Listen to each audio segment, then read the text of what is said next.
There's a bird in the woods right now that knows exactly where you are. And if you don't understand what it's saying, that deer you've been chasing for weeks already knows it too. Welcome to Hunt Smarter. If you want to hunt smarter instead of just hoping for luck, subscribe right now because this is going to change the way you walk into the woods forever. Most hunters treat birds like background noise, something nice to hear while you wait for the real main character. But that mindset is exactly why so many hunters go home empty-handed, season after season, without ever understanding why. Birds aren't decoration. They're an alarm system that's been running for millions of years, long before the first human ever walked into a forest carrying a weapon. And deer know it. They've learned to trust that system more than their own nose in certain moments. And that's something almost no hunter takes advantage of. Here's a question for the comments. Have you ever noticed birds suddenly going quiet right before you spotted a deer? Or right before something went wrong on your hunt? I want to hear your stories, because what you're about to learn is going to make you see those moments in a completely different way. Let's start by understanding why birds react this way in the first place. A small bird, like a chickadee or a wren, lives in a world where almost everything can kill it. Hawks, bobcats, snakes, even humans clumsily walking through brush. So its brain is built for one main job: detecting changes in the environment before any other animal does. It doesn't need to know exactly what you are. It just needs to notice that something feels off, and that's enough to trigger the alarm. Here's the first myth I want to break. A lot of people believe that sudden silence from birds means immediate danger, like a predator closing in. The truth is more interesting than that. Sudden silence almost always means uncertainty. Birds don't necessarily know there's danger. They simply don't know yet, and that's why they freeze and calculate. That silence most hunters dismiss as nothing is actually valuable information. It means something entered the area, and the most alert animals in the forest are processing that information right now. Now here's the part that changes everything. Deer don't just listen to birds. They watch them. A deer with its head down feeding can't see most of what's happening around it. Its best defense system in that moment is the ears and eyes of every other creature sharing that space. When a group of birds suddenly flushes, the deer reads that as an outside alert, almost like it has lookouts working for it around the clock without even knowing it. This means something huge for you as a hunter. Every time you spook a bird while walking to your stand, you didn't just lose stealth with that bird. You handed the deer a free warning, delivered by a messenger it's trusted its entire life. Here's another myth I need to destroy, because it's costing hunters real opportunities. People believe that moving slowly is enough to avoid alerting birds. But birds don't mainly react to speed. They react to patterns that don't fit. Rhythmic footsteps on dry leaves that stop and then start again sound completely different from an animal naturally moving while feeding. Birds have heard the normal sounds of the forest their entire lives. Your walking pattern, even slow, sounds foreign, and that's exactly what gets picked up. So what should you actually do instead of just walking slow? Here's the strategy almost nobody uses. Walk with irregular pauses, like you're searching the ground for something, stopping at different intervals, and moving in short bursts with no fixed rhythm. This mimics a feeding animal far more than a human heading straight to a specific point. Birds react far less to this kind of movement because it doesn't break the natural pattern they're used to hearing. That single change in how you move through the woods is one of the simplest, least talked about advantages in all of hunting. But it's only the beginning, because once you understand how birds give away your position, you're ready for something even more valuable: learning how to use them as a tool that works in your favor instead of against you. Not every bird species reacts the same way, and learning to tell them apart gives you a massive tactical advantage. Blue jays, for example, are extremely vocal and sound off with loud, repeated calls the moment they spot something unusual. They're basically the forest's sirens. If you hear a jay screaming persistently in one specific direction, that almost always means there's movement there, human or animal. Woodpeckers, on the other hand, tend to ignore humans almost completely because their attention is locked on finding insects in wood, not watching the surroundings. If woodpeckers keep hammering away calmly near you, That's a quiet signal that your presence hasn't disturbed the area. Small birds of prey, like sharp-shinned hawks, when they fly low and fast through the trees, can make every small bird go silent at once. If you're in your stand and everything suddenly goes quiet for no reason connected to you, look up before assuming you spooked something. It might be an aerial predator, not your mistake. Crows deserve their own mention too, because they work almost like a separate alarm network from songbirds. A crow that spots a human walking through open timber will often call from a distance and follow at a safe height, tracking your movement from above. Here's the twist.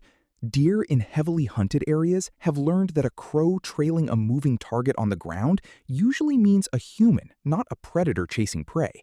So a trailing crow can broadcast your direction of travel continuously, which is often worse than a single startled songbird that only sounds off once. Here's the question you're probably asking right now. If birds can expose you, can they also help you find deer before you see them? The answer is yes, and this is where the strategy gets really powerful. When a deer moves through the woods, especially a big, cautious one, its movement also changes how nearby birds behave. A large deer creates a different sound pattern than a human. Wider steps, branches moving at a specific height, a rhythm local birds recognize as normal. Learn to tell the difference between a bird alerting because of a human and one simply repositioning because of a deer, and you can figure out which direction an animal is coming from before you ever see it. This brings us to one of the most common, least talked about mistakes in modern hunting.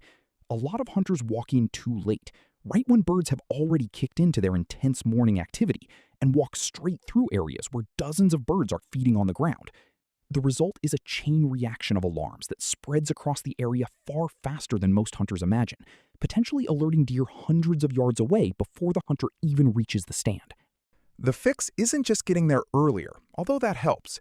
It's understanding low bird activity routes, usually areas with less low brush cover, and using those instead. Now let's add something most hunters never consider. The season changes everything. In early fall, when food is everywhere and birds move in loose, scattered groups, one startled bird often doesn't ripple far because the rest of the flock isn't paying close attention yet. But once late fall and winter arrive, songbirds start traveling in tight, mixed flocks for safety, and a single alarm call spreads almost instantly through the whole group. That means the exact same mistake can be harmless in October and disastrous in late November, simply because of how birds group together as the season shifts.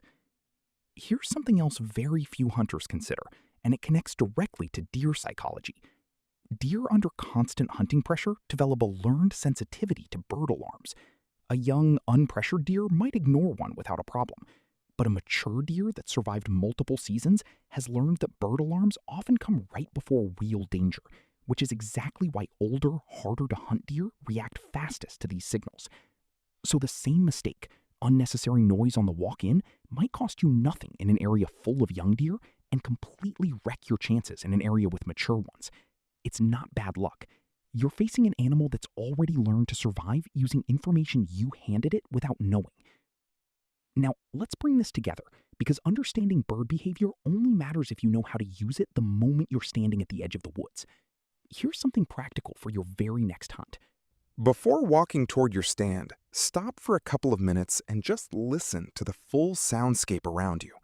Identify which birds are active, where, and how intensely. This gives you a sound map of the area before you ever move. If you notice heavy bird activity in your planned direction, take a longer alternate route instead. Arriving 10 minutes later without triggering a single alarm is worth far more than arriving on time after alerting the whole woods. Let's walk through a real scenario. You're heading to a stand you've used a dozen times.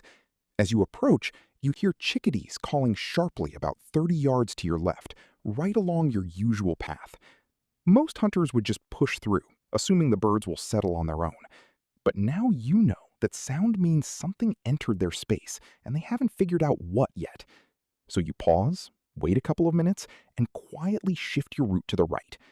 By the time you reach your stand, the chickadees have gone back to normal feeding, which means the woods around you have settled too.